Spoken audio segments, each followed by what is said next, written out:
Selama kita belum mati dalam keadaan itu, dalam keadaan husnul khatimah, kita kada tahu apakah kita lebih baik daripada orang, lebih terhormat, lebih mulia daripada orang. Nah, oleh karena itu, perasaan lebih baik, lebih mulia, lebih terhormat daripada orang itu tercela. Kalau sudah kita berada di surga, ayo kita merasa lebih baik daripada orang yang di neraka situ. Itu sudah pasti. Nah, sedangkan kita masih dalam dunia, masih dalam keadaan seperti ini, kita belum tahu akhir hayat kita. Apakah kita ini orang mulia atau orang yang hina.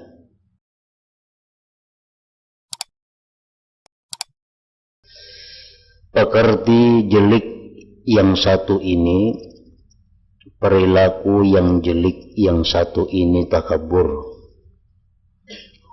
Tidaklah seperti pekerti-pekerti jelek lainnya yang membuat cacat amal dan merugikan masalah-masalah cabang agama. Tetapi pekerti takabur ini membahayakan masalah pokok agama iman, membuat cacat agama dan i'tikad. Artinya kalau perilaku buruk yang lain seperti dengki, tamak, itu hanya merusak akan cabang agama. Tetapi kalau takabur ini merusak pokok agama, membuat cacat i'tikad seseorang.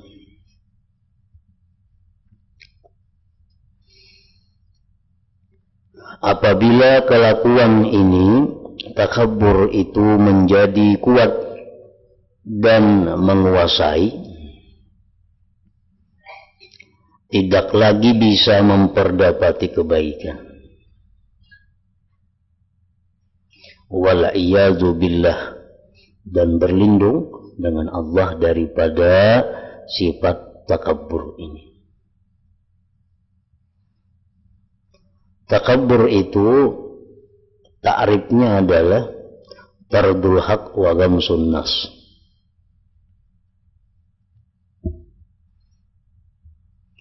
Tardul haq wa ghamsun nas. Tardul haq artinya menolak yang benar dan menghinakan manusia. Nah, itu takabur.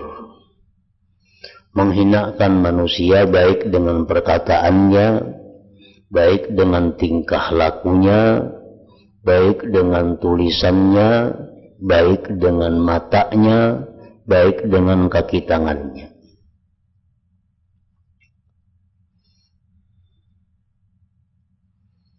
Takabur itu merupakan buah atau hasil dari sifat yang bernama kibir.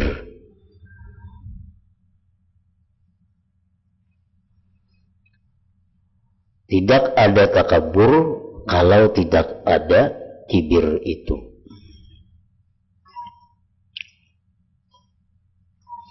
Nah, kibir itu apa?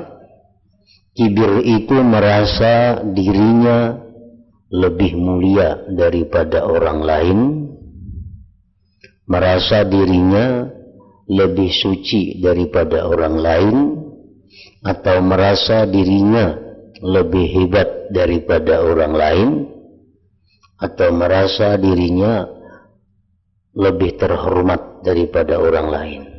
Itu perasaan yang dinamakan kibir. Dari sifat kibir itu lalu timbul takabur, menolak kebenaran, menghinakan manusia.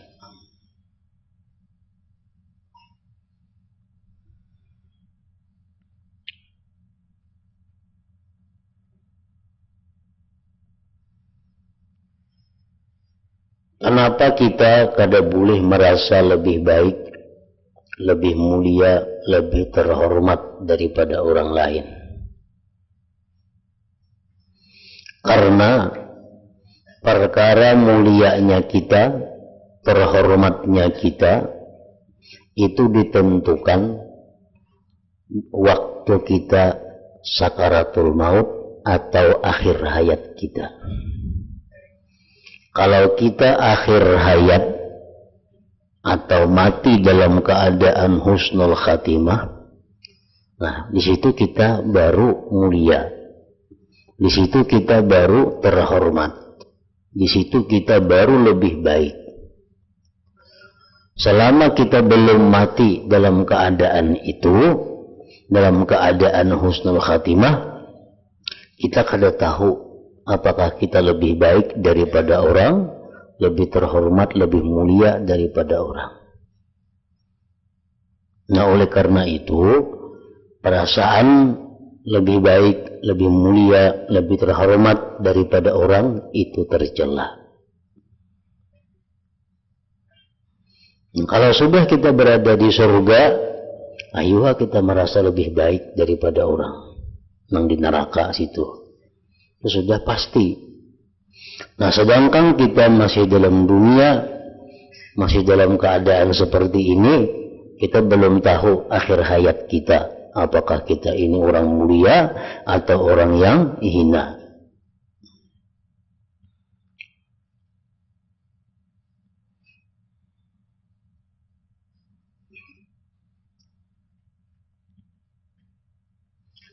Para ulama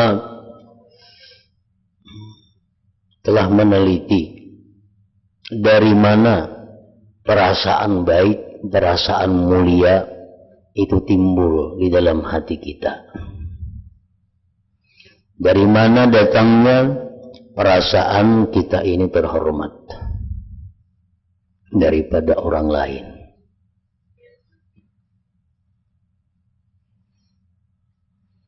Walaupun dari pembantu kita, walaupun dari buruh kita, walaupun dari susuruhan kita, walaupun dari orang gila, kita merasa bahwa kita lebih baik daripada inya, itu ngarannya adalah kibir. Karena akhir hayat kita belum tahu kita akan lebih baik daripada inya atau inya lebih baik dari kita. Kita kada tahu menjelang akhir hayat itu. Jadi merasa bahwa kita ini lebih baik dari seseorang, siapapun orang itu, maka itu perasaan disebut kibir. Dan itu termasuk dosa yang besar.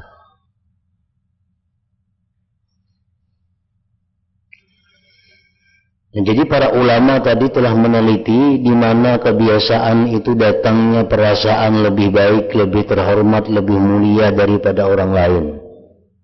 Penyebab pertamanya bisa datang dari ilmu.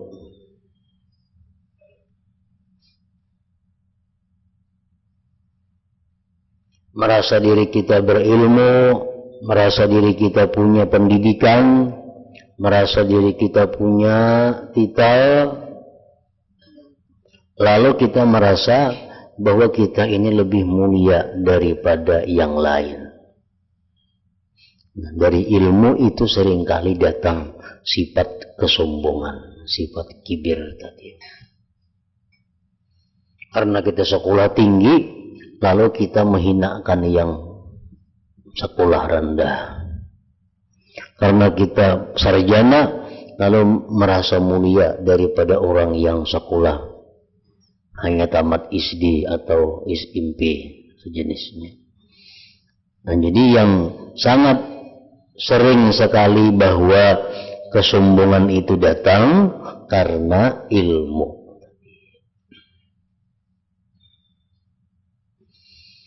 Yang kedua, sifat kibir itu datang kepada kita, kepada seseorang, berasal dari amal. Dari amal, inya merasa dirinya ini pak ibadat, merasa dirinya ini banyak amaliyah, merasa dirinya ini banyak wirid, lalu menganggap dirinya itu lebih mulia, lebih terhormat daripada nangkada pa amal.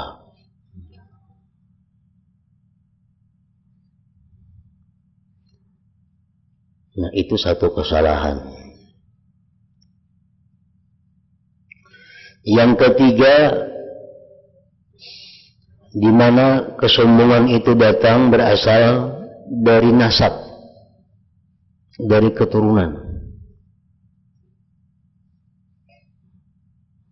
Merasa diri ini keturunan orang alim, merasa diri ini keturunan orang mulia, merasa diri keturunan bangsawan, lalu menganggap dirinya lebih mulia daripada orang biasa. Nah, ini kesombongan. Abahku alim, kaiku alim, datuku alim, apalagi nah datun itu alim sampai ke Nabi Adam alim, macam kada. Nah, lalu merasa diriku lebih hebat daripada yang lain. Jadi dari keturunan itu seringkali membuat orang sombong.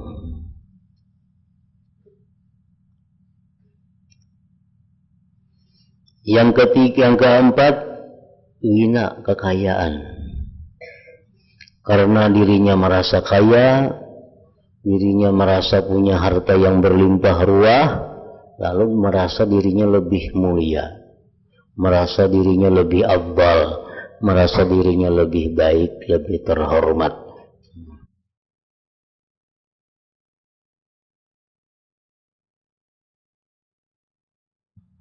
Yang kelima, quwwah, kekuatan. Merasa dirinya lebih kuat.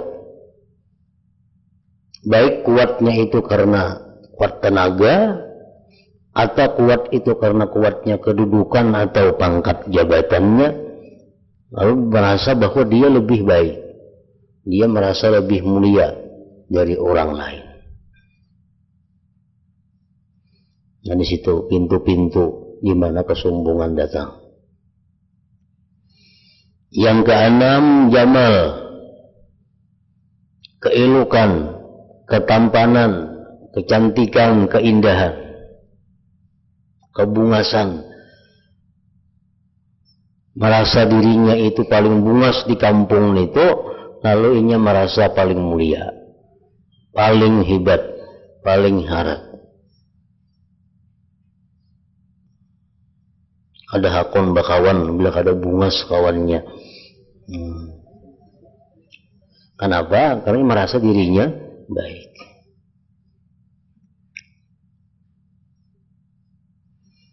Yang ketujuh, kasratul atba', banyak pengikut, banyak mempunyai pasukan. Nah, itulah penelitian para ulama-ulama kita yang dahulu, di mana datang kepada kita pintu kesombongan melalui itu tadi. Nah, oleh karena inya itu merasa kibir, timbul takabur. Ini takabur ini anaknya oleh kibir, anaknya. Ghamsun nas tardul haq wa ghamsun nas, menolak yang benar, menghinakan manusia. Ini kada kawan menerima nasihat kalau nasihat itu datang dari kawan. Ini kada mau menerima nasihat kalau nasihat itu datang dari orang yang lebih di bawah. Ini akan menerima nasihat kalau yang menasihati itu orang yang lebih terhormat daripada dia. Nah, ini takabur, tardul haq, menolak kebenaran. Bahayanya kesombongan, bahayanya takabur bukan hanya merusak cabang agama, tetapi merusak akidah, merusak iman.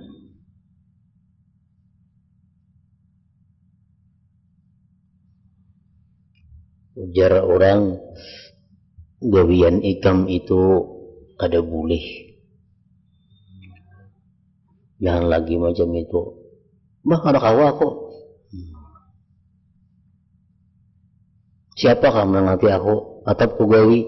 Nah, ini menolak kebenaran. Ujar orang, itu kami melarang ikam mangka itu karena Quran. Allah Ta'ala melarang, jangan macam itu.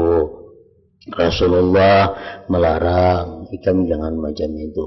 Nah, siapakah? Pokoknya aku ada hendak tuh bang. Nah, ini merusak iman, membuat inya kafirin menjadi orang kafir. Itu akibat dari kesombongan. Dinasihati dalam hadis ni Rasulullah mengatakan ikam jangan nangka itu kada baik. Itu Quran pulang mengatakan ikam kada bagus macam itu. Salah, ini Quran ayatnya ini. Kada kawan ang Quran kenapa pokoknya kok kada hendak. Nah, karena kesombongannya. Jadi masalah sombong bukan hanya merusak cabang agama, tetapi i'tikad akidah. Iblis contohnya aba wastakbara wa kana minal kafirin. Maka afat atau bahaya yang timbul dari kelakuan sombong itu pada pemiliknya paling sedikit ada 4, yaitu 1, terhalangnya perkara hak dan kebutaan hati, tidak bisa mengetahui ayat-ayat Allah serta tidak dapat memahami hukum-hukum Allah. Nah, orang yang sombong itu dihalang Tuhan, dihijab Tuhan, kada bisa inya itu memahami hukum Allah.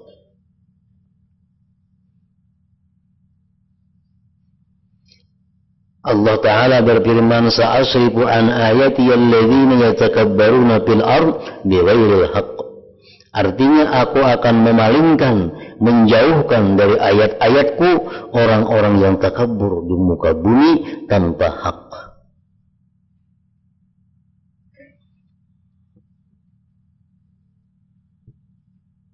Dan firman Allah Ta'ala, kadzalika yatba'u Allahu 'ala kulli qalbin mutakabbirin jabbar. Artinya demikianlah Allah mematri, menutup setiap hati yang takabur lagi kejam. Orang yang takabur dipatri Allah hatinya daripada kebaikan, daripada nasihat, daripada ilmu.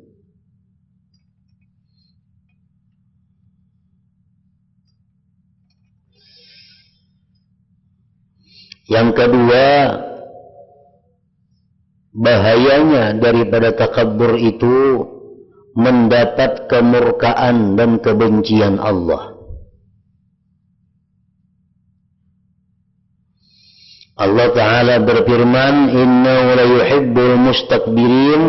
Artinya sungguh Allah tidak menyukai orang-orang yang takabur.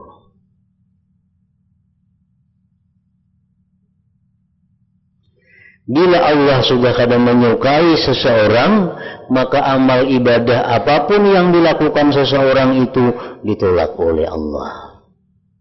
Ditolak oleh Allah sebelum dia bertobat, sebelum dia kembali.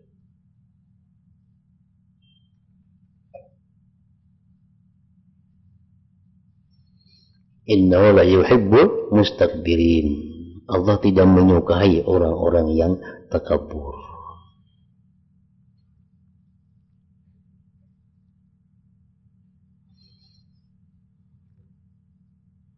Diriwayatkan bahwa Nabi Musa alaihi salam pernah bertanya, wahai Tuhanku, siapakah makhluk yang paling engkau benci? Allah Ta'ala berfirman, orang yang takabur hatinya. Orang yang merasa hebat, orang yang merasa dirinya lebih mulia dari orang lain, kasar lisannya, sambatannya kada nama baiknya, sipit matanya,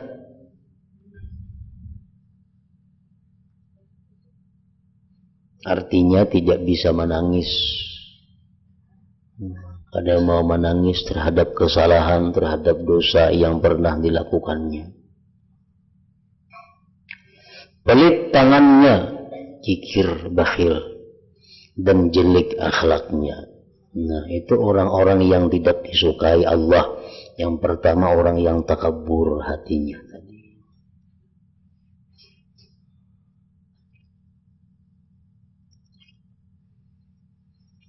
Yang ketiga, bahaya daripada takabur, terhina dan tersiksa di dunia dan akhirat.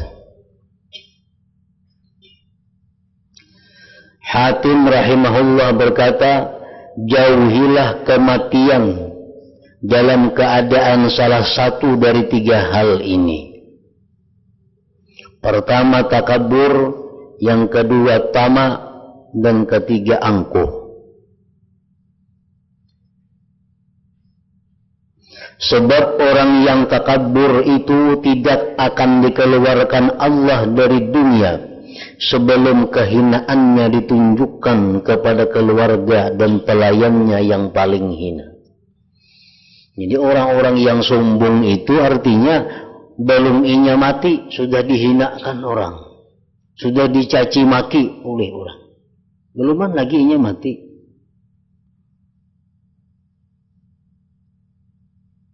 Nah, orang yang sombong itu tidak akan dikeluarkan Allah dari dunia sebelum kehinaannya ditunjukkan kepada keluarga dan pelayannya yang paling hina.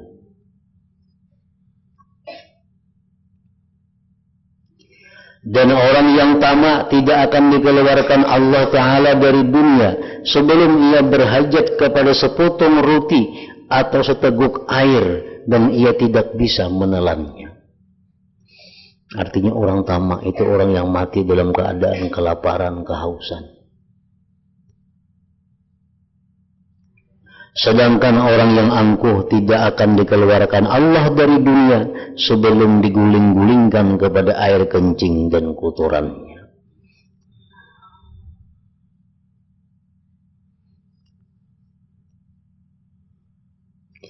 Ada yang mengatakan barang siapa takabur tanpa hak, maka ia bakal hina dengan sebenarnya.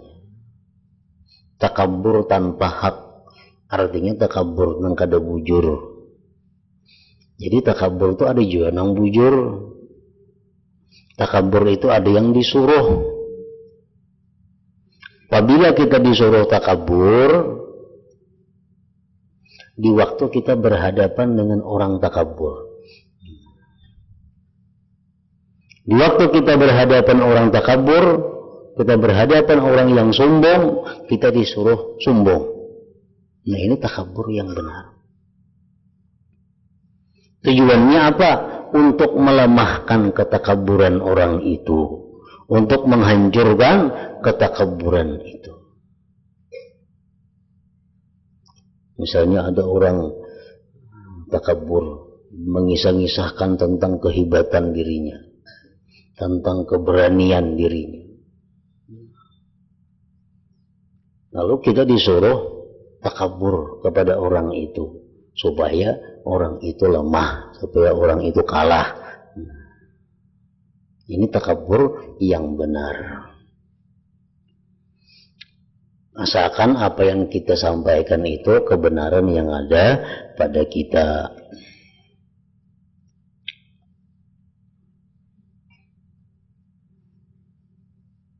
Misalnya orang sombong dengan ilmunya, hanya berbadah bahwa aku ini hafal ini, aku hafal itu, semuaan kadang samanya lawan aku aja saya pun hafal, umpamanya ujarnya. Nah kita, sedangkan kita lebih banyak daripada inya hafalan-hafalan, nah kita disuruh lebih daripadanya. Banyak aku pada ikan kan 3-nya hafal, aku 8. Untuk mengalahkan ketakaburannya itu. Orang yang berpada kuat, berpada jagau. Aku pernah mampiling si Anu aku tampiling, si Anu aku makan. Daripada aku ngecam bunuh sudah 5 nang ku bunuh, aku 12 nang ku bunuh. Nah makanya asal bujuran disuruh kita menyembunyi orang yang sombong itu takabur yang benar ngarannya. Yang dicela ini takabur yang kada benar tadi. Yang keempat, bahayanya takabur mendapat bagian neraka dan siksa di akhirat. Sesuai dengan apa yang diriwayatkan bahwa Allah Ta'ala berfirman dalam hadis kursi, Al-kibriya'u ridai wal azamatu izari faman naza'ani fi wahidin minhuma adkhaltuhu nara jahannama. Maksudnya sifat besar adalah sifatku, jar Tuhan. Tuhan yang punya sifat besar itu dengan namanya Al-Kabir. Juga keagungan adalah sifatku dengan namanya Al-Azim. Karena itu barang siapa merebut salah satu di antara keduanya dariku, maka aku akan memasukkannya ke neraka jahanam. Itu sifat Allah.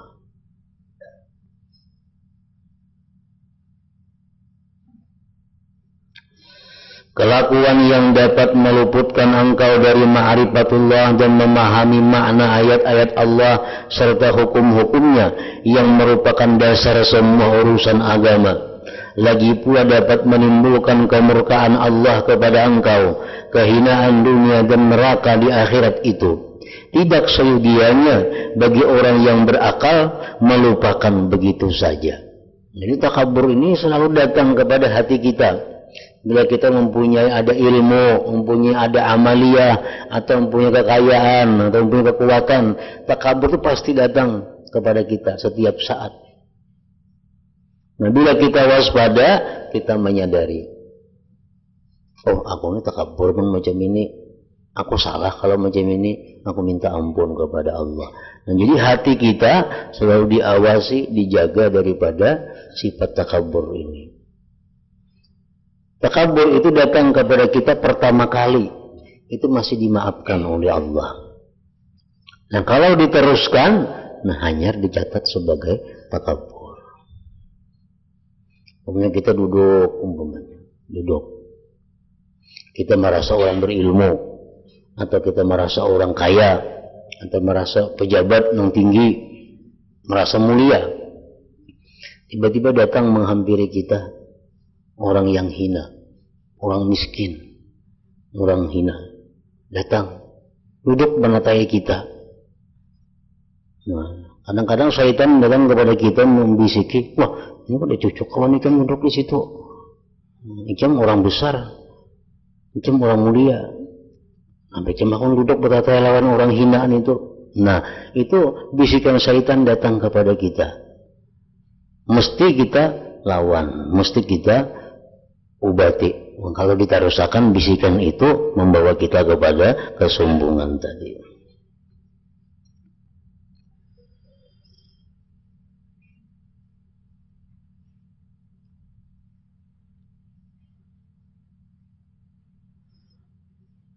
Kelakuan yang dapat meluputkan engkau dari ma'rifatullah dan memahami makna ayat-ayat Allah serta hukum-hukumnya yang merupakan dasar semua urusan agama, lagi pula dapat menimbulkan kemurkaan Allah kepada engkau, kehinaan dunia dan neraka di akhirat itu. Tidak seyogianya bagi orang yang berakal melupakan begitu saja, sehingga tidak mau memperbaiki diri dengan menghilangkan kelakuan tersebut, dengan takut menjaga diri dan memohon perlindungan kepada Allah dari kelakuan itu. Takabur mesti kita buang dengan cara melawan kehendak diri. Orang takabur itu banyak tanda-tandanya. Antara lain tanda orang takabur kadang mau bakawan lawan orang yang di bawahinya. Itu tandanya orang takabur. Nah, kadang mau bakawan orang di bawahinya, paling kadang kawan itu seangkatan sederajat inya. Yang kedua, tanda orang takabur kalau disamai orang. Ini kalau mau samai orang, sandalnya kah, tapihnya kah, bajunya kah, kakambannya kah, kopiahnya kah, napa ada mau sama orang. Bila orang adanya main nukar beriakannya punya. Yang dihendak sama, harus ini pembelainnya pada orang. Hanya merasa dirinya lebih mulia bang, lebih hebat bang. Ya, orang lain menyamai kada hebat lagi ngarannya. Ini mengapa hajinya mesti lain pada orang. Mesti kada baik ya, asal lain pada orang. Nah, itu tanda-tandanya.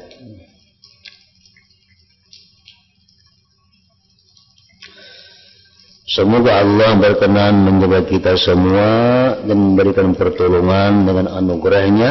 Amin ya rabbal alamin. Inilah sebagian apa yang ada dalam pikiranku mengenai 4 afat, 4 penyakit yang merusak, mengganggu ibadah kita. 1. Melanturnya angan-angan. 2. Tergesak-gesak. 3. Dengki. 4. Takabur. 1 saja di antaranya sudah demikian jelek, apalagi keempat-empatnya. Sebutin saja ada kita antara 4 itu sudah hancur berantakan ibadah kita. Apalagi dengkinya ada, sombongnya ada, maginnya.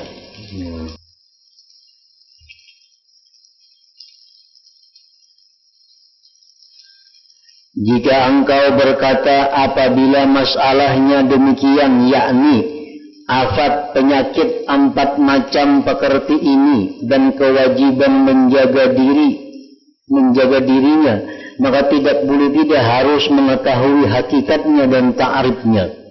Karena itu terangkanlah hal itu supaya aku mengetahui bagaimana cara menjaganya. Dengaran panjang angan-angan itu kayak apa cara menjaga diri daripadanya. Dengaran tergesak-gesak itu kayak apa, bagaimana cara menjaga diri daripadanya. Dengaran dengki kayak apa caranya, kayak maksud dengki kayak apa cara menjaga diri daripadanya. Nah, ketahuilah bahwa masing-masing dari 4 pekerti itu Ujar Imam Ghazali telah kuterangkan panjang lebar dalam kitab Ihya Ulumuddin. Di situ selengkapnya ada. Dengaran takabur itu kayak apa cara mengobatinya, kayak apa cara menghilangkannya. Dengaran dengki itu kayak ini cara mengobatinya. Dan kitab Asrar Muamalatid Din. Dan kitab ini, Minhajul Abidin ini, aku hanya menyebutkan masalah yang tidak harus diketahui dan sama sekali tidak boleh ditinggalkan. Baiklah, aku mulai menuturkannya satu persatu. Mengenai angan-angan. Apa yang dimaksud dengan panjang angan-angan? Sebagian besar ulama kita mengatakan melanturnya angan-angan ialah menginginkan hidup untuk waktu yang panjang dengan memastikan.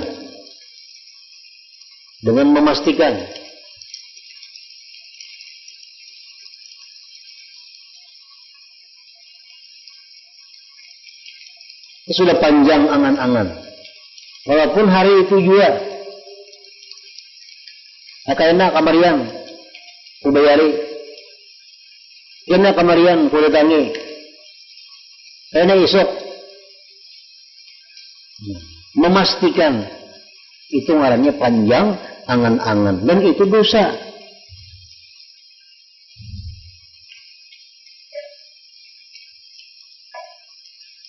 Sedangkan pendeknya angan-angan, yaitu tidak memastikan dalam berangan-angan itu.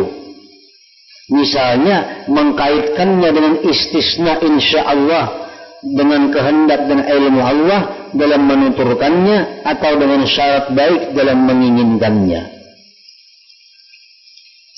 Apabila kita kawat isuk insya Allah, nah itu selamat dari panjang angan-angan. Ada istisnanya. Jadi insya Allah itu yang menghalangi, yang menyelamatkan dari dosa. Masalah di lisan atau dalam hati, terserah aja mengandaknya. Ini isuk beres saja. Tapi dalam hati kita insya Allah itu selamat aja juga. Maka diucapkan di mumpung insya Allah ya sama aja juga.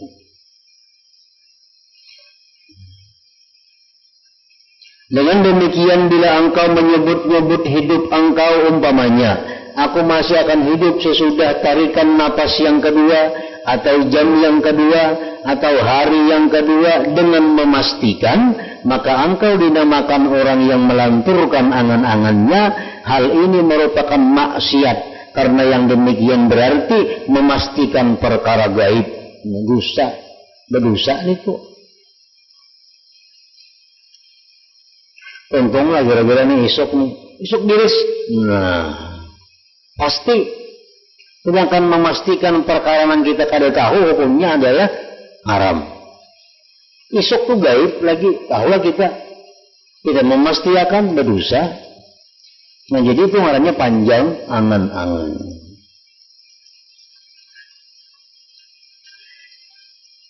Jika engkau membuat kait, mengikat artinya angan-angan itu dengan kehendak Allah dan ilmu Allah, lalu engkau berkata, aku akan hidup insya Allah, berarti engkau keluar dari hukum angan-angan dan bisa disifati sebagai orang yang meninggalkan angan-angan.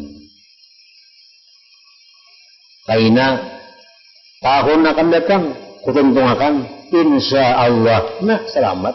Walaupun setahun lagi, tapi berbuat insya Allah, selamat daripada panjang angan-angan. Jadi semacamnya wajib kita berinsya Allah itu. Cuma kada wajib dituturkan di mulut. Anda kada dalam hati sudah cukup.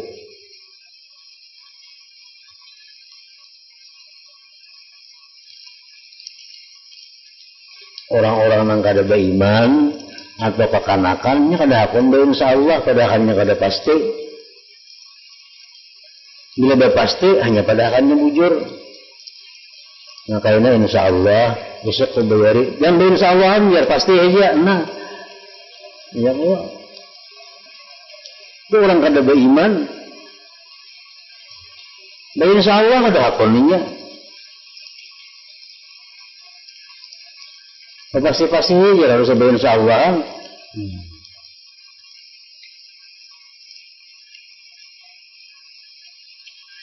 Begitu pula jika engkau menginginkan hidup hingga waktu kedua secara memastikan, maka engkau disebut orang yang panjang angan-angan. Tetapi kalau engkau membuat kait terhadap keinginan engkau itu dengan syarat baik, maka engkau keluar dari hukum angan-angan dan disebut orang yang pindik angan-angannya, karena engkau tidak memastikan dalam keinginan engkau. Karena itu tinggalkanlah memastikan dalam menyebut kekekalan dan menginginkannya. Kalau sepanjang angan-angan lagi, aku ini hendak dan hidup 10 tahun lagi berumur. Nah, itu panjang angan-angan ngarannya. Dalam hati kah, di mulut kah, aku hendak dan hidup lagi 1000 tahun umpamanya. Nah, itu panjang angan-angan. Atau aku hendak dan lagi hidup 1 tahun lagi. Nah, itu panjang angan-angan. Supaya selamat kayak apa? Dikait dengan jika baik. Nah, kalau dibuat jika baik, selamat dari panjang angan-angan. Contohnya, aku ini kepingin lagi hendak berumur 10 tahun. Jika itu baik, nah selamat daripada panjang angan-angan. Amun ditinggal jika baiknya, panjang angan-angan.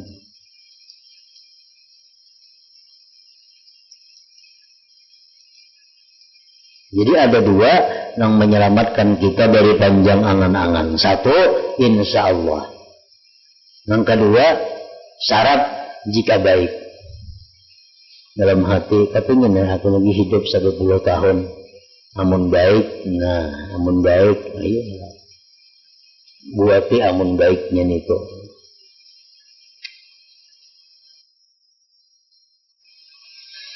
Yang dimaksud menyebut adalah keinginan hati, yakni memantapkan dan menetapkan pada hati untuk meninggalkan perbuatan memastikan itu. Pahamilah keterangan ini, mudah-mudahan mendapatkan petunjuk insya Allah.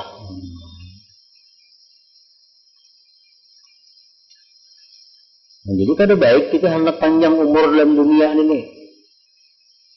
Anda kepingin di umur 10 tahun ke 20 tahun hanya mati. Kada baik nih kok.